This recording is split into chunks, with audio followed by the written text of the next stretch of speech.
run right to the end. People come on, you don't need to be scared. Cause you're gonna love again.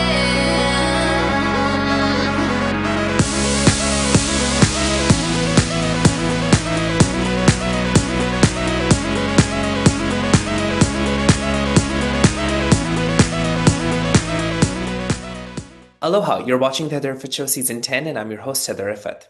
Today, my guest is Jason Liang, who is running to be a Honolulu council member serving District 4. He was born and raised in Oahu and comes from a Chinese immigrant family, observing issues associated with affordability and transportation all his life. Since 2020, he has been working with the city and county of Honolulu and hopes to serve the people of Oahu. Let's find out more about Jason and why he is running to be a council member serving District 4. Thank you so much for joining me, Jason, for this interview. Oh, thank you for having me. Appreciate it.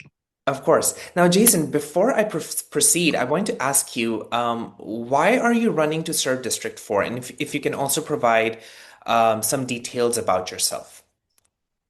Yeah. So I'm running for this district because for a long time, I felt like it was just my job to wait for the right candidate to come around. I never had any intention. I never dreamed that I ever would ever run for office. Um, and living in Hawaii is really hard.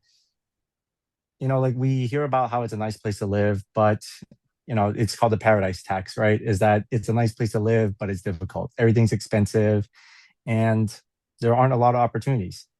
And during my 6 years at the city and county, and as a parent, that the flaws in our system, or even just the way that our system is rigged for us to fail or be extremely difficult to succeed, became more apparent. Hmm. And when I joined the Democratic Socialist of Oahu last year, it was my intention to start getting involved in organizing. But when the time came, we were looking for a candidate to run, and we didn't have anyone. And the more I learned about this district, District 4, and about the incumbents, and during the course of my years in city and county, I learned about all the ways that the city council could influence the things that are going on in our city, the ways they could improve things, but they simply choose not to. Really motivated me to get more involved. And here I am. Yeah. And the main issue, and I was doing my research on this, the main issue you're campaigning for is affordability. And homelessness is a byproduct of it, as you mentioned in one of your interviews for Star Advertiser, which I was reading. How do you plan to address this crisis if you end up securing the seat? And what other issues are you passionate about? Yeah, I think the simplest way to address homelessness is to provide those people homes. And that would be in regards to public housing. That's what we're seeing is that when we provide housing for profit, that the floor for housing is so high and our wages are essentially underground. There's almost no way to make up for it. I think our local paper, local journalist, Civil Beat Hawaii, that they reported you need three jobs in order to afford three minimum wage jobs in order to afford the median rent. And so, a lot of people talk about affordable housing, but they don't deliver on it in that form of public housing. So that's something that I really want to move. And it's always an obstacle when it comes to city council that, there are other council members you have to convince and have a majority vote. But I'm willing to campaign in every neighborhood to more or less get their constituents to talk to their council members and bring that to them, straight to them. Right, right. Now, you also remind me a little bit about of New York Mayor Zohran Mamdani because you have many things in common.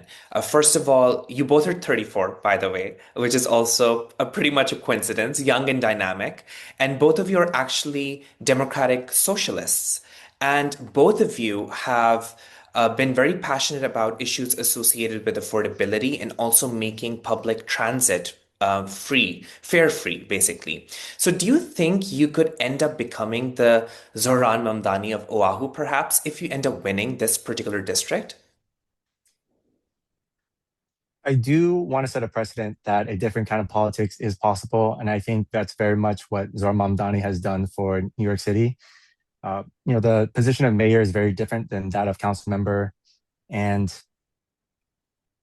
so the powers are very limited. But I want to use my platform in other ways. I believe that even though it doesn't have the broad sweeping powers as a mayor's position will have, that by reaching out to other communities and informing people, and even just by being a more responsive elected representative, I hope to change the expectations that everyone has for their elected representatives. Like, why isn't my representative behaving the way that Jason is? Like, they could be doing more for me. And yeah, I think that in many ways, if I'm being honest, that Mamdani really did motivate me to be more involved.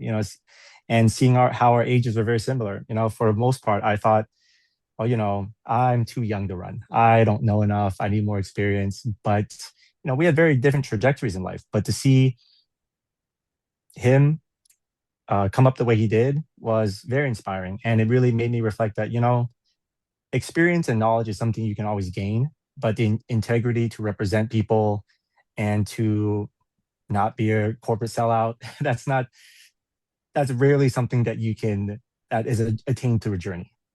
I want to bring this up. 16th Lieutenant Governor of the state of Hawaii, Sylvia Luke, as you also might know, was indicted on bribery charges.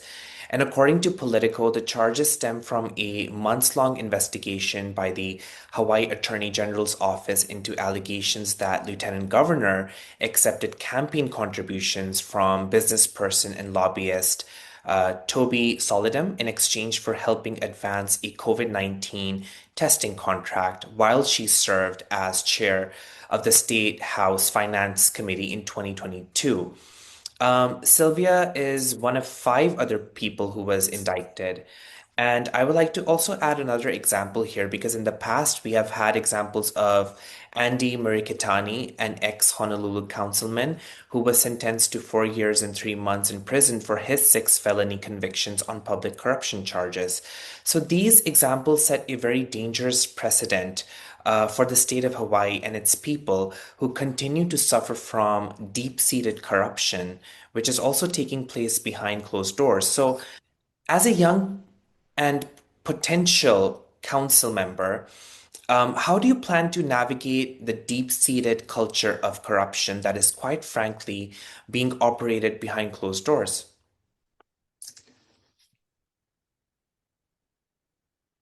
I'll be honest, I don't have the acumen to navigate those situations, other than with transparency.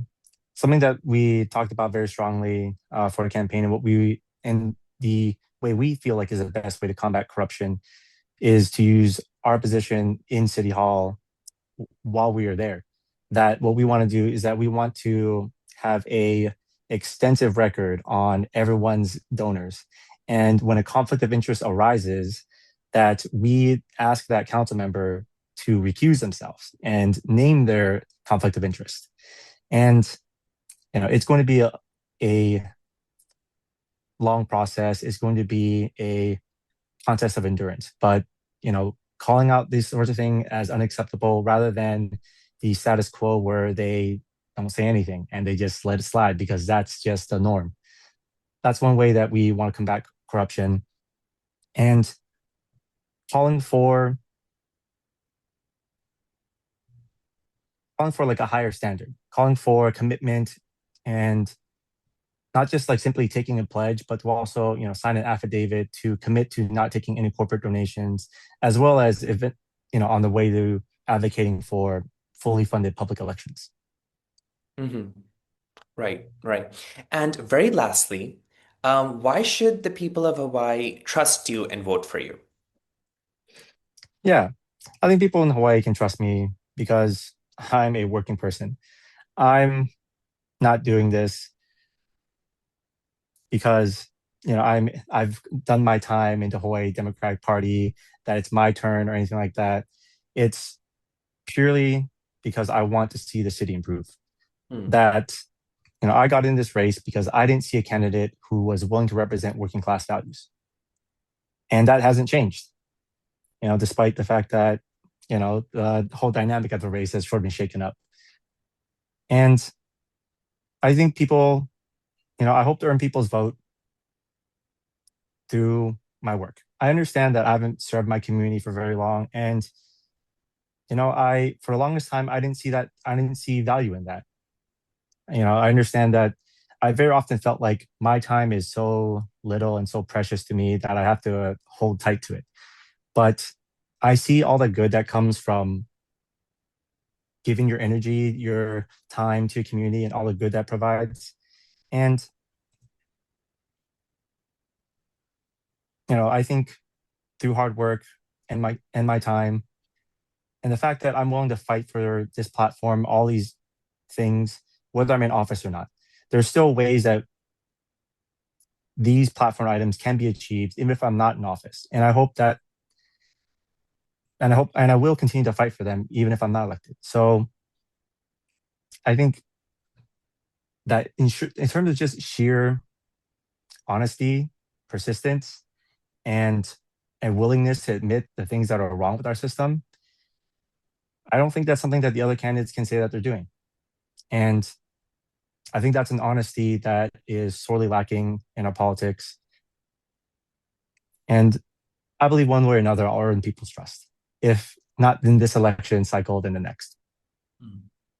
Absolutely. Jason, thank you so much for sparing time for this interview, and all the best for the upcoming election results.